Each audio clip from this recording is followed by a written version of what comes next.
নমস্কার। আজ আমি রান্না করছি চিংড়ি মাছের ঝোল বা শ্রিম্প কারি। 300 গ্রাম চিংড়ি মাছ নিয়ে নিয়েছি। নুন ও হলুদ গুঁড়ো দিয়ে ভালো করে মাখিয়ে নেব। আমার মাখানো হয়ে গেছে। এবার কড়াতে প্রয়োজন মতন সর্ষের তেল দিয়ে দিচ্ছি। তেল গরম হলে চিংড়ি মাছগুলো ছেড়ে দেব।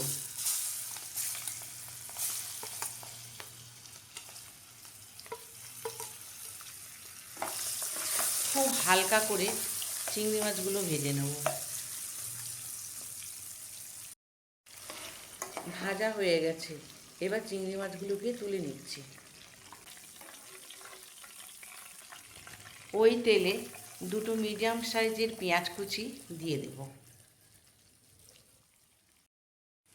হালকা সোনালি করে ভেজে নিতে হবে। পেঁয়াজে হালকা সোনালি রং এসে গেছে। এবার ছোট ছোট করে কেটে রাখা আলুগুলো দিয়ে দেব।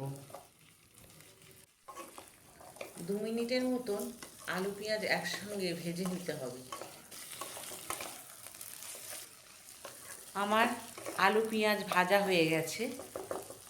এবার হাফ চা চামচ হলুদ গুঁড়ো আর ভাজা চিংড়ি মাছগুলো দিয়ে দেব।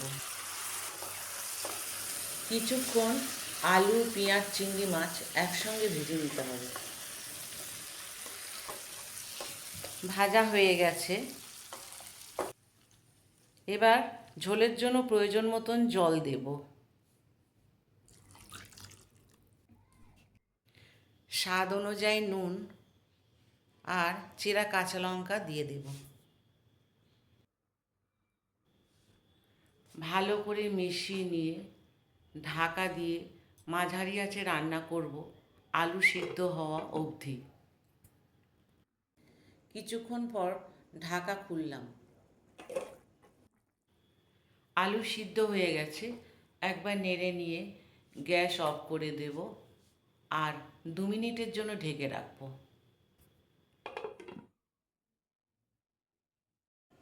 তৈরি হয়ে গেল চিংড়ি মাছের ঝোল। এই ভিডিওটি কেমন লাগলো আমায় কমেন্টে জানাবেন। ধন্যবাদ।